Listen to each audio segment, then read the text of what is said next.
സാപ്പിടേ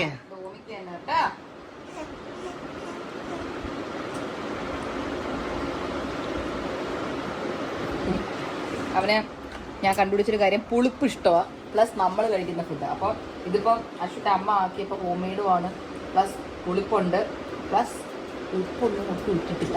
പക്ഷെ ഇവനത് അറിയില്ല, ഇവൻ കണ്ടുപിടിക്കത്തില്ല. ഇങ്ങനെ നമ്മൾ തിന്നത് തിന്നാ മതി. Lemon rice. ഓ ഞാൻ ഒന്ന് മാഷ് ചെയ്യട്ടടാ, എന്നിട്ട് തരാം.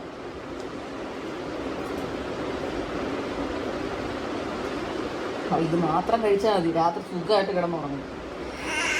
വേറൊന്നും ഇട്ടില്ല, ജസ്റ്റ് കടുകും ചോറും നാരങ്ങയും മാത്രം, വേറൊന്നും ഇട്ടിട്ടില്ല.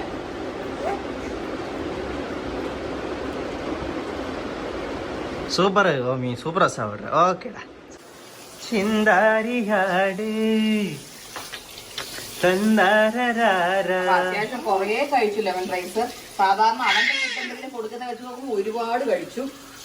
പക്ഷെ നമ്മൾ ബാക്കി ഒന്ന് വെച്ചു, ഇനിയിപ്പോ ബാക്കി രാത്രി കുറച്ചുകൂടെ കൊടുക്കാം.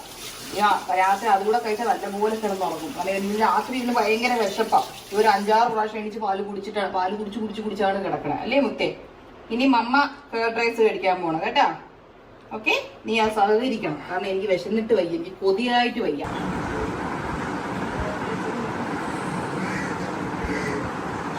ഫ്രൈഡ് റൈസ് ഇറക്കാൻ സ്മാഷ് ചെയ്ത് കൊടുക്കാം.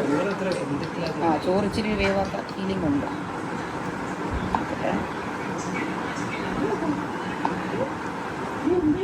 എല്ലാരും കൊച്ചിനാക്കുമ്പോ ഇച്ചിരി കൂടെ ചോറ് വേണം. ഇവനാക്കണതാണ് മെയിൻ. അതിന്റെ കൂടെ ഹൻസൂരം കൊടുത്തന്നേ ഉള്ളു. പറഞ്ഞില്ലല്ലോ അല്ലേ മക്കളെ? ഇന്നലെ ലെമൺ റൈസ് അത്യാവശ്യം നല്ലപോലെ കഴിച്ചു.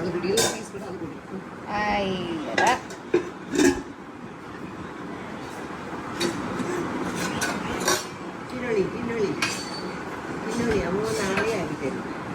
കഴിക്കുകയും ഇല്ലെങ്കിൽ നിനക്കെട്ട് ആരും ഉണ്ടാക്കണത് കഴിച്ചോട്ടാ. I'm sure he would have eaten ghee rice. Ghee rice കൊടുത്തെങ്കിൽ തിന്നാണ്. ഇന്ന് രാവിലെ എൻ്റെ ഇഡലി കഴിച്ചു, കുറച്ചേരം അത് മാത്രം തിന്നോണ്ട്. നിങ്ങൾ ഹോട്ടലിൽ തിന്നണ ആളുകളായതുകൊണ്ട് അവിടെ നിന്ന് അവനും കൂടെ ഒരു ഇലയിൽ തിട്ടാ അവർക്ക് വരുത്തുന്നോളൂ.